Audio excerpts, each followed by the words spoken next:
digamos, esa sección con ese ejemplo, que se refiere a pruebas de hipótesis sobre la proporción, ¿sí? Pruebas de hipótesis sobre la proporción. Se pueden hacer muchas pruebas de hipótesis sobre la media, que es lo que habíamos estado haciendo, y es una de las cosas más comunes que se realizan, una de las pruebas más comunes, hacerle pruebas a la media, ¿no? Probar que la media o el promedio de una variable, pues es de tal magnitud o no es de tal magnitud, todo esto pues para tomar una decisión, ¿no? De negocios, económica, etcétera, etcétera, ¿no?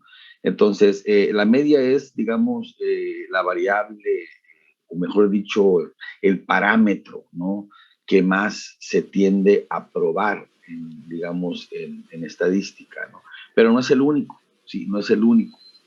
Existen otros parámetros también que se pueden querer probar, como el caso este que vamos a ver ahorita, es el de las proporciones, ¿sí? El de la proporción. También se puede probar, hacer pruebas de hipótesis sobre diferencia de medias, ¿no? O también sobre otros más. Pero para fines de, digamos, de econometría, nos interesa mucho el de la media y en alguna ocasión, ¿no? En algún tipo de ocasión, el de las proporciones. Antes que nada, quiero comentarles, recordarles nada más el concepto de proporción. Una proporción no es más que, digamos, una relación entre una determinada cantidad y su total.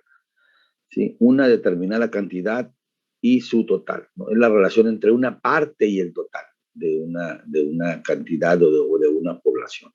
Por ejemplo, si yo quisiera calcular la proporción de mujeres que hay en el grupo, en su grupo, pues tendría que relacionar el número de mujeres y lo voy a dividir entre el total de alumnos, ¿no? De esta forma voy a encontrar yo la proporción de mujeres en el grupo, bueno, en su grupo, ¿no?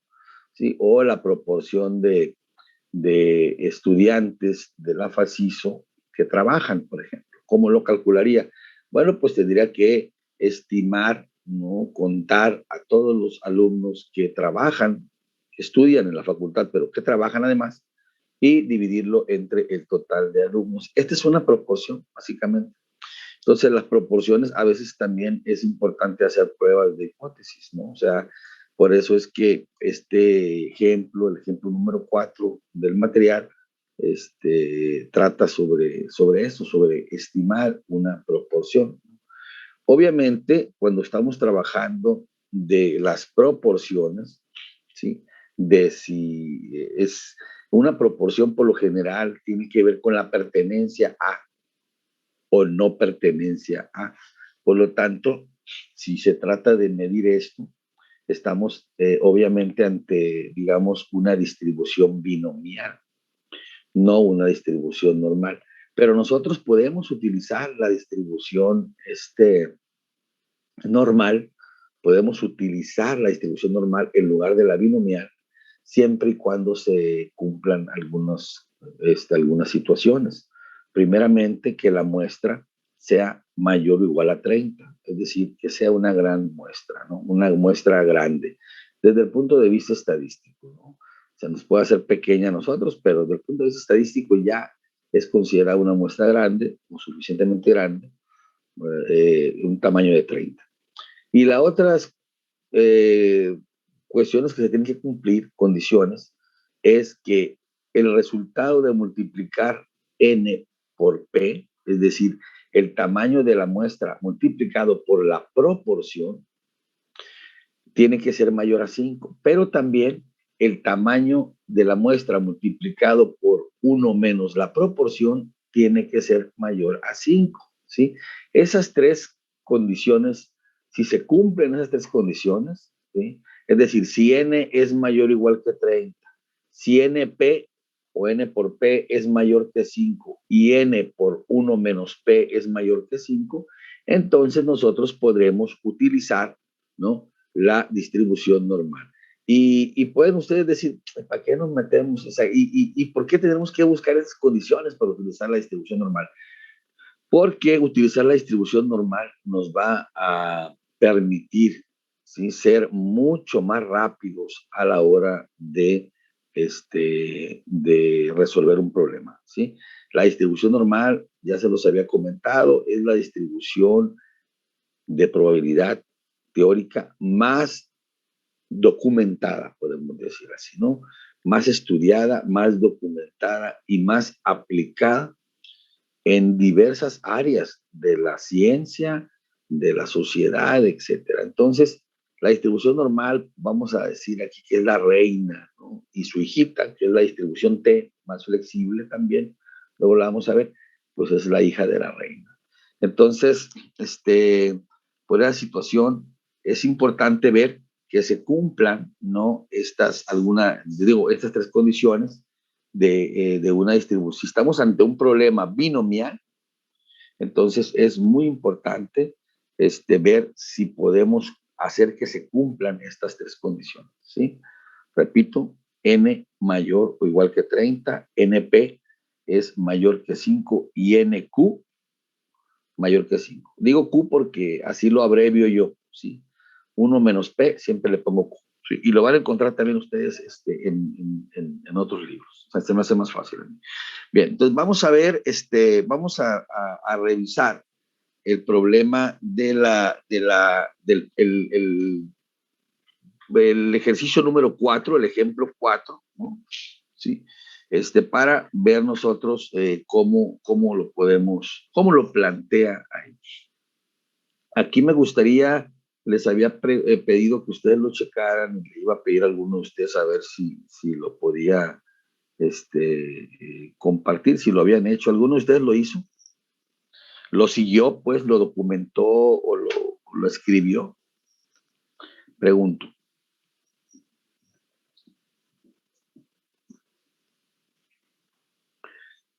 Bueno, parece que no. Es importante que ustedes vayan haciendo los ejercicios, ¿sí?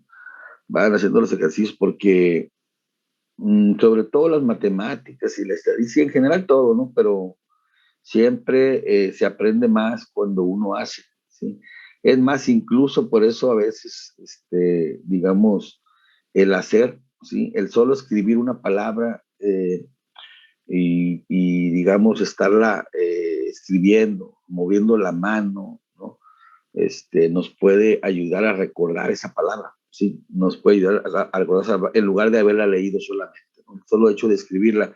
Por eso es que muchos maestros, aunque ahora suene medio anticuado y arcaico, ¿no? Eso de las planas, ¿no?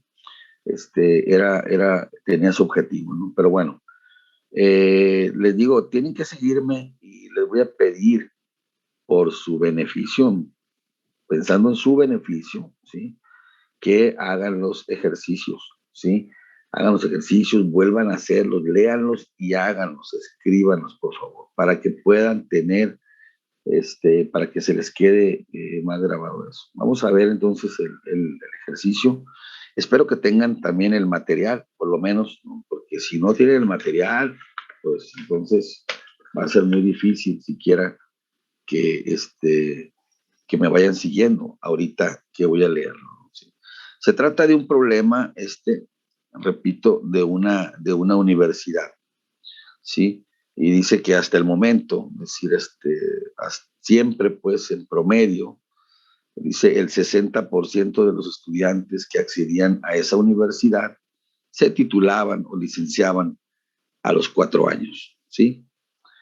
Ese es el, digamos, digamos, el parámetro, ¿no? Es la idea general, ¿no? Es decir, de que el 60% siempre se titulan a los 4 años. Pero resulta, dice, que de los 36 estudiantes que accedieron a esa universidad en 1980, solo 15 se licenciaron a los 4 años, es decir, en 1984, ¿sí? Entonces, dice, para contrastar o para probar si la clase de 1980 tuvo un peor rendimiento que las anteriores, es decir, que estuvo más floja que las anteriores. Primero dice, tenemos que darnos cuenta de que este problema implica una distribución binomial, ¿sí? Nosotros queremos probar. ¿Qué queremos probar? Si en verdad esta generación de 1980 fue peorcita que todas las anteriores en promedio, ¿sí? ¿Y qué sabemos de las, digamos, de las generaciones anteriores? Pues, ¿qué sabemos? Sabemos que estas, el 60% de los estudiantes se graduaban, ¿no? Se licenciaban a los 4 años, ¿sí? Y queremos saber si esta que tenemos, porque sospechamos, hay una sospecha de que en realidad es malita en relación a las otras, queremos probar, ¿sí? ¿Y qué tenemos? Pues tenemos datos, ¿no? Tenemos datos reales, datos, ¿cuáles datos son? Pues tenemos 36 estudiantes. Sabemos que de los 36 estudiantes que ingresaban en el 80, solo 15 se titularon o se licenciaron. ¿Y esto qué me permite calcular? Pues me permite calcular una proporción, ¿sale? Si yo divido los 15 que se titularon entre los 36 que entraron a estudiar, yo voy a tener una proporción de 0.42, es decir, 0.42 o 42%, si lo multiplico por 100, de los estudiantes que entraron en el 80, ¿sí? Se titularon adecuadamente, ¿sí? Dentro de los 4 años que establece la universidad. Entonces, fíjense bien que aquí ya tengo dos cosas. Tengo un parámetro teórico, ¿no? O histórico, puede decir también, ¿sí? Que es el 60%. ¿Sí? Y tengo, digamos, una medida muestral, una proporción muestral de 42%. Entonces, en realidad, pues, ¿qué estamos viendo ahí? Son diferentes, ¿no? 60 es mayor que el 42. De entrada, así, de pura entrada, nosotros podríamos decir, ¿sabes qué? Sí, en realidad esta generación está peorcita que todas las anteriores, nada más por el hecho de comparar esas dos magnitudes. Pero en estadística, acuérdense, por enésima vez, se los voy a comentar, ¿sí? No podemos hacer esta comparación de manera directa porque estamos hablando de variables aleatorias. ¿Qué quiere decir esto? Que la proporción muestral, ese 42%, es una variable aleatoria porque es muestral, ¿sí? Es nada más de esa generación, ¿verdad? De esa generación. Entonces, por el solo hecho de ser de esa generación nada más, de ser una muestra, es que esa variable se llama aleatoria. Entonces, esa variable podría estar entre el 62, ¿verdad? Y el 32 o el 34, ¿verdad? Entonces, está en 42, pero podría estar por arriba y por abajo. Entonces, no podemos compararlo directamente con, con el valor teórico o histórico. Entonces, ¿qué podemos hacer? Tenemos que hacer una prueba. Tenemos que seguir un rigor estadístico. Tenemos que formalizar esa prueba. Esa comparación tiene que tener un método y ese método es la contrastación o la prueba de hipótesis, ¿sale? Entonces, pero habíamos dicho que en las proporciones siempre representan problemas binomiales. Por lo tanto, para poder utilizar la distribución normal, porque no sería muy complicado utilizar la distribución binomial, ¿no? Si no imposible, pero sí podemos utilizar la distribución normal. Tenemos que asegurarnos de que se van a cumplir las tres condiciones que habíamos comentado. La primera, que n fuera mayor o igual que 30. Y pregunto, ¿en este caso es mayor o igual que 30 la muestra? Es mayor. Es mayor, ok. Esa la vamos a palomear. Esa condición ya está satisfecha, cumplida. La segunda es n por p, ¿sí? ¿Verdad? Por ejemplo, n por p básicamente sería, ¿sí? multiplicar el tamaño muestral, ¿verdad? Sí, el tamaño muestral por la proporción, ¿sí? El tamaño muestral por la proporción. Si esto es así, ¿verdad? Si esto es así, si esto es mayor que 5, ¿verdad? Entonces lo podemos palomear la primera, ¿sí? Y si multiplicamos n por p, obviamente nos va a dar mayor que 5, ¿sí? Si multiplicamos 36, ¿verdad? 36 por punto 42, entonces nos va a dar por 5, o sea, un poco mayor que 5, o sea, o mayor que 5, ¿no? Y también n por 1 menos p también nos va a dar mayor que 5. Por lo tanto, ¿sí? Por lo tanto, tenemos nosotros aquí lo siguiente. Podemos utilizar la distribución normal como sustitución o aproximación, decimos, de la distribución binomial. Entonces, ya podemos utilizar. Entonces, ya no nos va a preocupar eso a nosotros, ¿sale? Entonces, tenemos aquí dos cosas. Una, vamos a seguir ahorita, vamos a seguir con los pasos que habíamos tenido, que habíamos utilizado. Déjenme, voy a compartir pantalla. Déjenme, voy aquí a... Espérame. Ok, vamos a compartir pantalla. El primero, lo primero que tenemos que hacer es plantear las hipótesis nula y alternativa, ¿sale? La hipótesis nula que siempre ponemos, acuérdense, que siempre ponemos como H0, dos puntos, es que la proporción, ¿sí?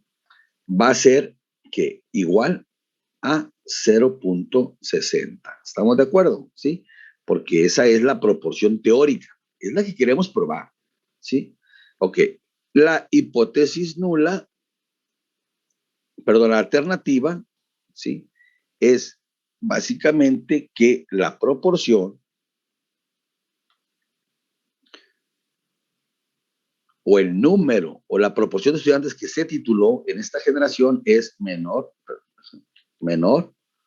a 0.60.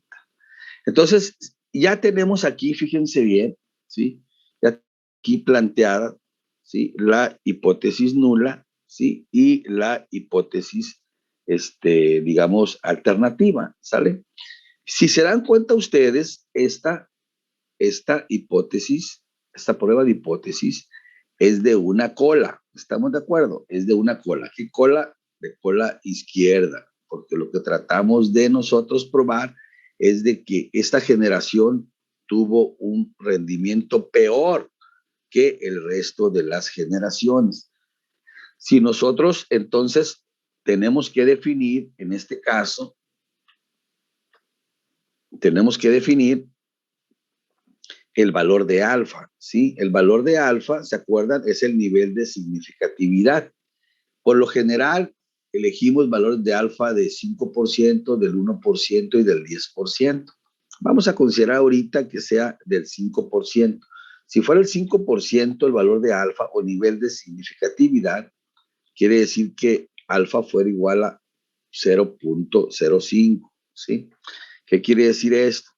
Quiere decir que básicamente, si tenemos la distribución aquí, esta área, esta área que está en esta colita izquierda, porque es una prueba de cola izquierda nada más, el problema no me está diciendo que si es diferente, si el rendimiento es diferente de la generación esta, del 80. No, me está diciendo que ellos quieren probar que sea menor, un peor rendimiento. Por lo tanto, es una prueba de cola izquierda. Entonces, si es una prueba de una sola cola, el alfa, el valor de alfa o el nivel de significatividad va a estar cargado todo en aquí, 0.05. ¿Estamos de acuerdo? Todo va a estar cargado aquí, no se va a dividir en dos colas, es una sola cola. Entonces ya tenemos aquí, primeramente, tenemos planteadas las hipótesis nula y alternativa, ¿sí? Y luego tenemos ¿verdad?, planteado el nivel de significatividad para el cual vamos a hacer la prueba y también dibujamos esta digamos, la gráfica. Hay que hacer la gráfica. Yo les recomiendo siempre que ustedes hagan la gráfica. Sí, hagan la gráfica porque esto los va a ubicar mucho. Sí, los va a ubicar mucho. Ya tenemos aquí que es de una sola cola, que el 5% está cargado en esa colita izquierda, ¿sale? Y entonces nosotros primero tenemos que encontrar, acuérdense, el valor crítico de ¿qué? De Z, ¿verdad? Sí, porque ese valor yo estoy utilizando la distribución normal estándar, por lo tanto el estadístico se llama Z, ¿sale? Ok, entonces yo necesito encontrar que este valor, el valor de Z, que me separa la región de aceptación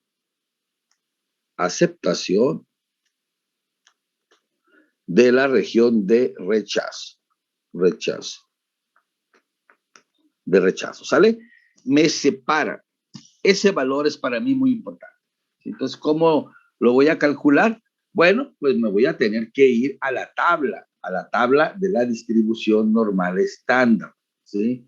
Déjenme muevo aquí. Déjenme muevo.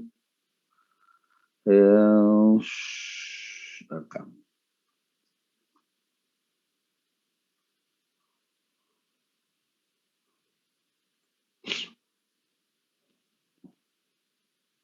¿La estamos viendo ahorita? Pregunto. Sí, profe. Ok, sí, ¿verdad? Ok. Sí, es que a veces me descontrolo como si compartiendo pantalla y tengo varios archivos aquí en la computadora. Bien, ok. Fíjense bien. Entonces, necesitamos nosotros tener, calcular, ¿no? Calcular el valor de Z, ¿sí? Acuérdense que aquí adentro, dentro de la tabla, ¿sí?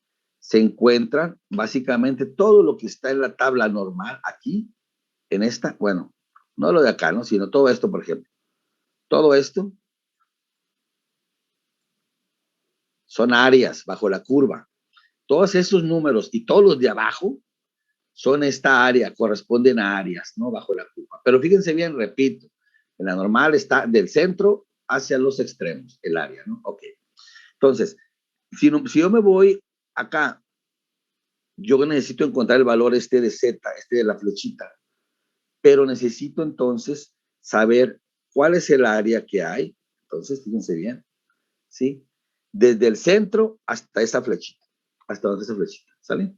Desde el centro hasta donde está esa flechita, ¿sí? Entonces, sería esto, pues, a ver, déjenme ver, sería esto, ya.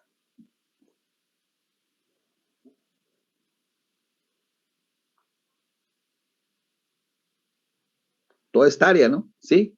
Toda esa área, necesito saber, ¿sí? Porque eso es lo que me da la tabla, ¿sí? La tabla, acuérdense, me da, déjenme ver,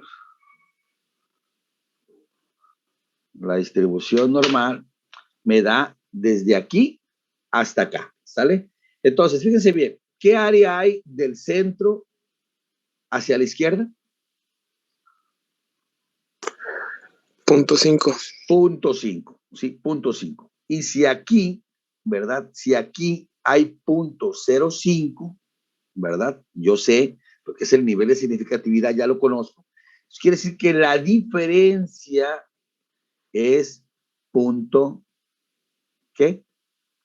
45. 0.45. Es el área que yo voy a buscar, ¿no? Es el área que yo voy a buscar, ¿no? Y obviamente, por lo tanto, yo voy a buscar esa área donde la voy a buscar aquí en los números que están en el medio de la tabla, dentro de los marcos estos. Si yo me voy punto 45, punto 44, punto 4505, ¿no? ¿Sí? Aquí está punto 4495, luego me paso a punto 4505, ¿no? Entonces podría estar entre estos dos, ¿no? Entonces puede ser, si yo me voy a si yo me voy aquí, vamos a suponer que yo me voy aquí, a ver.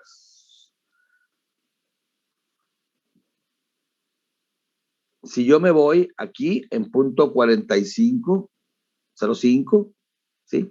Sería 1.6 y 5, ¿verdad?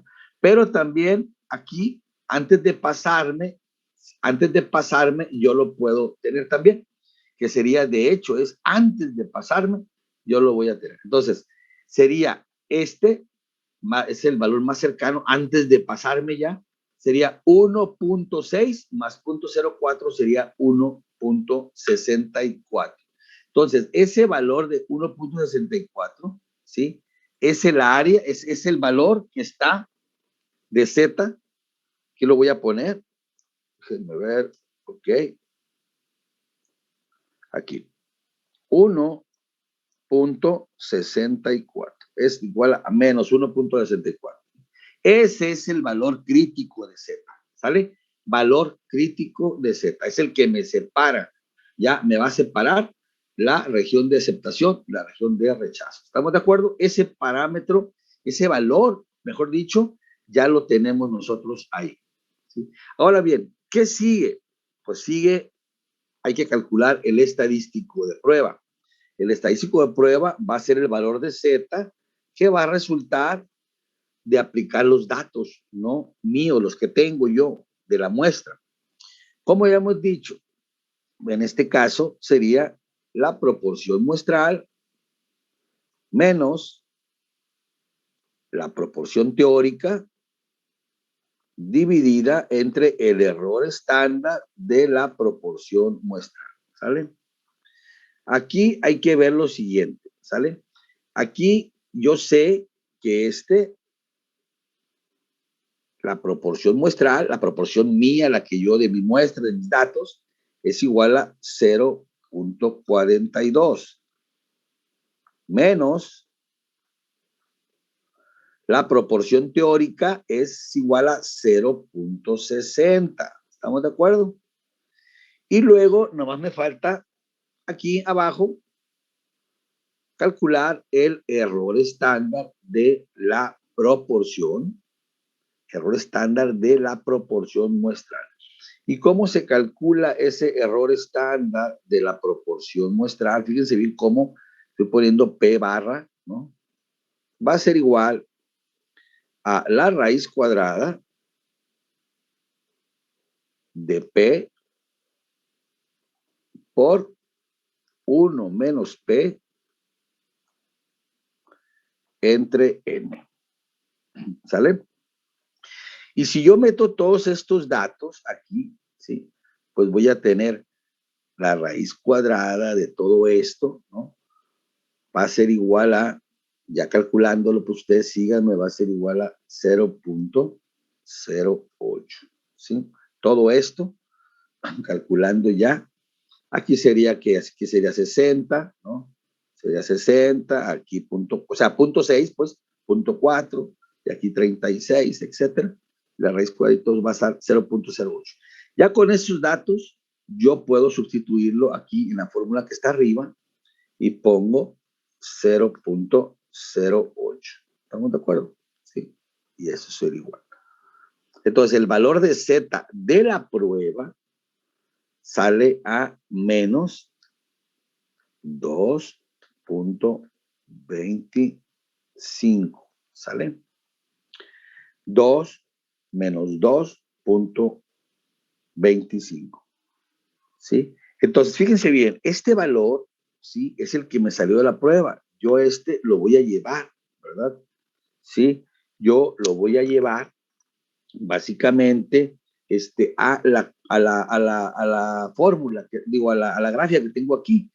Si el valor crítico de Z es de menos 1.64 y el valor de la prueba me sale en menos 2.25, pregunto, ¿sí? Pregunto a ustedes, ¿este valor está en la región de aceptación o rechazo de la hipótesis nula? Pregunto. Si tiene valor negativo, está en la parte de rechazo. De rechazo, exactamente, de la hipótesis nula. Entonces yo rechazo la hipótesis nula. ¿Estamos de acuerdo? y por lo tanto, ¿no? Estaría de manera implícita aceptando la hipótesis alternativa, ¿no? Entonces, ¿cuál es la hipótesis nula? ¿Sí? Que es igual a 60, es decir, que todos los alumnos están graduando como lo han hecho anteriormente. Es decir, que la hipótesis nula sostiene que esta generación es igual, el rendimiento de esta generación es igual que el de las anteriores, pero la estoy rechazando. Entonces, estoy aceptando de manera implícita la hipótesis alternativa que dice que P es menor que 60, es decir, que esta generación sí tuvo un rendimiento menor a todas las anteriores. ¿Estamos de acuerdo? Entonces, aquí lo que estoy diciendo yo es que básicamente estoy aceptando la hipótesis alternativa y rechazando la hipótesis nula. ¿Estamos de acuerdo?